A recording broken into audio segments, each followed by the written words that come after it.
Donc on est sur les calculs de primitives un peu plus compliqués que la première partie. Par exemple, on veut calculer la primitive, on a une fonction f de x qui est égale à e de 3x plus 2. D'accord. Et donc, ton prof, voilà, on va se baser sur ce que dit ton prof, hein. Il nous dit que la primitive de u' e de u, c'est e de u. D'accord. Là, je mets p pour dire primitive. Donc, ce qu'il nous faut, nous, déjà, c'est identifier, grosso modo, quelle formule on va utiliser. Clairement, c'est cette formule-là, parce qu'il y a bien une exponentielle de u. Sauf que, ici, j'ai bien mon u qui est ici, il vaut 3x plus 2. Et mais, si u il vaut 3x plus 2, u' il vaut 3. Donc, sa primitive, ce sera e de 3x plus 2. Est-ce qu'on est d'accord pour l'instant? Sa primitive, c'est la même chose. La primitive de ça. Mais non, on cherche pas la primitive de ça. 30 secondes. Moi, je suis ici pour l'instant. Moi, je Ah parle de la oui, primitive de ok, ça. ouais. Moi, si je parle de ça et que tu me parles de ce qui est à côté, on va pas y arriver, monsieur. Pour l'instant, la primitive de ça, c'est ça. On est d'accord pour ça. Tu vas me dire, oui, mais c'est pas la bonne primitive. Mais c'est pas grave, je vais rajouter 3. Si j'ai ça, est-ce qu'on est d'accord pour dire que la primitive, c'est e de 3x plus 2? Si j'ai ça. La primitive de ça, c'est ça. C'est ce qu'on vient de faire à côté. Oui ou pas? Oui. Sauf que tu vas me dire, parce que c'est maintenant qu'on dit, ouais, mais t'as rajouté 3. Oui? Eh ben, je le retire. En mettant un tiers devant.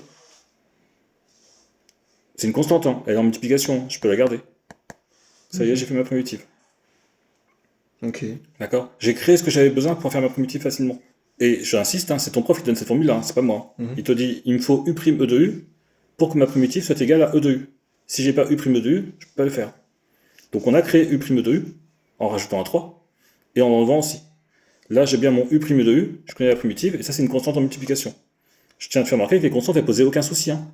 Quand tu avais 5x puissance 3 et que tu cherchais la primitive, tu me disais, je fais la primitive de x puissance 3, ça fait x puissance 4 sur 4, et ta constante, tu la remettais devant. C'est une constante en multiplication. Donc cette constante, un tiers, elle pose aucun souci. Je redonne un autre exemple, un peu comme celui-ci. Supposons qu'on a une fonction f de x est égale à e de moins 5x plus 4. Nous, on imagine bien. Alors, la primitive de e de x, on sait que c'est e de x. Hein. Mais là, j'ai pas ça. C'est pas e de x que j'ai. C'est e de u. Donc je cherche la primitive. Sauf que ton cours, il te dit, bah, toi, il te faut u' devant. Et la primitive, ce sera e de u. Pourquoi? Car quand je dérive de u, j'obtiens u' de u. Est-ce qu'on est OK pour ça pour l'instant? Donc, l'idée, c'est se dire, bah, moi, j'identifie déjà le truc qui est important. C'est mon e de u. Il est ici. Donc, je reprends, ça fait e de moins 5x plus 4. Il me faut u' pour pouvoir appliquer cette formule-là. Donc, u', c'est moins 5. Donc, la primitive de ce que j'ai écrit ici, que je souligne, que j'enlève parce qu'après on voit plus grand-chose, c'est e de u, donc e de moins 5x plus 4. Est-ce qu'on est d'accord pour déjà ça? D'accord? C'est comme si je fais par étapes, comme un détective privé. Il me faut moins 5, je le rajoute, en multiplication, fois e de moins 5x plus 4, mais j'ai pas le droit, je suis plus égal à petit f de x. Donc ce que je fais, ce que j'ai rajouté, je le retire, en division.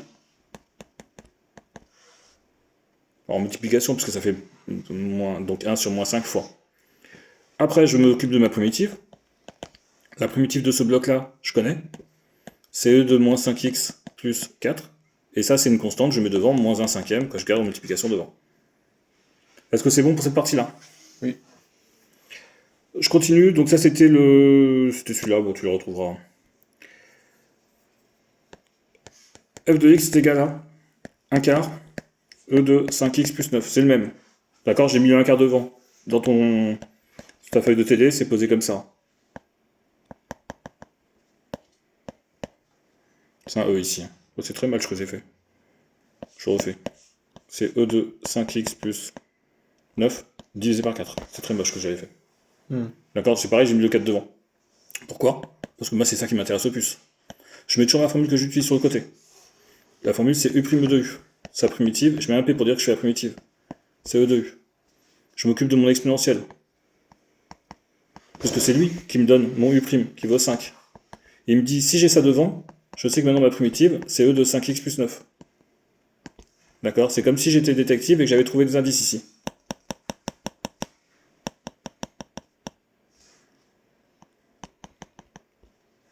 C'est bon pour l'instant.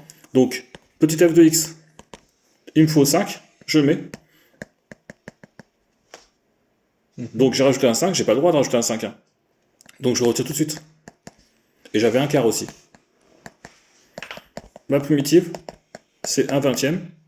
Ça c'est mon 1/20 qui est ici. Et la primitive de ça, c'est e de 5x plus 9. Je vais mettre les constantes partout, tu les rajoutes à chaque fois. Déterminer une primitive, pas besoin de constante.